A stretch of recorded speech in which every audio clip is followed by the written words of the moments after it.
사실 노년 증후군이라는 걸 저는 처음 들어봤거든요. 그냥 저게 그건가? 나이 들어 그래. 뭐 나이 들면 다 그래. 뭐, 네, 뭐 네. 이런 거예요. 네, 요즘 이 노년 증후군이라는 말을 많이 쓰고 있습니다.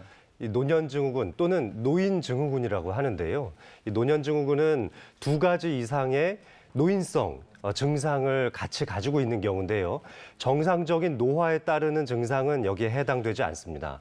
이 정상적 노화의 범위를 벗어나는 수준의 노인성 질환. 예를 들자면은 방광 기능이 좀 약해지면서 요실금이 생긴다거나 근육량이 감소하면서 근골격계에 문제가 생긴다거나 또는 인지 기능이 저하되는데 정상적인 인지 기능 저하가 아니라 치매와 같은 또 선망 증상에 나타나는 인지 기능 저하가 있을 때 그리고 또 당뇨의 측정을 할 수 있는 당화혈색소 수치가 높아지는 것도 역시 노년 증후군의 하나의 증상들입니다. 대개 증후군 하면은 2가지 이상의 증상이 복합되어 있는 경우를 얘기하는데요. 네. 하나의 원인에 의해서 2가지 증상을 설명할 때 증후군이란 말을 붙이지만 노년 증후군은 그 원인이 다양하게 나타납니다. 또 이 나이가 들면 대부분 이게 생명엔 지장은 없는데 어딘가 꼭 아프고 건강에 이상이 오기 마련이잖아요. 네. 근데 이때 진짜 문제가 되고 답답한 게 나는 아프고 불편하니까 병원에 가요. 근데 막상 가서 진단을 받아보면 진단명도 안 나오고 괜찮다. 이렇게 얘기를 듣거든요. 그러니까 난 괜찮은 줄 알고 또 방치를 하게 됩니다.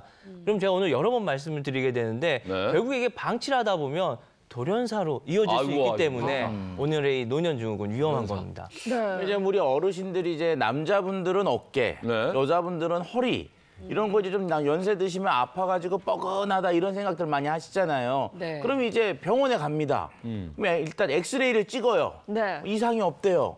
그래도 본인은 계속 아프니까 이제는 좀 더 비싼 거 찍어보시죠. 뭐 CT를 찍는다든지 뭐 MRI를 찍는다든지 돈도 많이 드는데 그래도 증상이 없어요. 그러면 이제 본인은 아프다 그러는데 증상은 없다고 하니까 좀 난감한 상황이 벌어지는데 이런 것도 다 이 노년 증후군 중에 하나라고 할 수가 있는 거죠. 네. 근데 생명이 위독해지는 노인성 질환으로 가기 직전의 상태, 그게 노년 증후군이다 이렇게 이해하면 되겠습니다. 네, 그렇죠. 뭐 고혈압, 고지혈증, 당뇨 이런 것들이 있으면은 대사증후군이라는 말을 쓰죠. 이 대사증후군이 있으면 더 큰 심뇌혈관 질환과 같은 혈관성 질환이 잘 생긴다고 설명하는데요. 이 노년 증후군도 역시 노인성 증상들이 하나둘씩 누적되면서 결국 생명을 위태롭게 하거나 일상생활에 큰 장애를 초래할 수 있는 바로 그런 질병으로 발전할 수 있다는 거죠. 따라서 크게 발전되기 전에 미리 예방하는 것이 중요한 것이 바로 노년 증후군입니다. 그리고 이 노년 증후군이 기존 대사 증후군보다도 위험한 이유가 이 어르신들은 회복력이 아무래도 약하잖아요. 그렇죠. 그래서 만약에 골절을 예를 들자고 그러면 젊은 사람들은 금방 붙죠. 하지만 65세 이상 노인들은 3명 중에 1명이 이 골절로 인해서 사망을 합니다. 아니, 골절이라는 거는 뼈가 부러지는 건데 그걸로 사망을 해요? 네, 앞서 말씀드린 것처럼 회복력이 약하잖아요. 그러니까 골절이 되고 나면 움직일 수가 없죠. 근데 가뜩이나 또 노년들 입맛 없는데 운동까지 못하다 보니까 입맛이 더 떨어져요. 그럼 이제 식이장애가 오게 돼요. 그러니까 영양 섭취가 잘 안 되다 보니까 혈관 질환이 찾아오고 심하면 치매까지도 올 수가 있는 겁니다.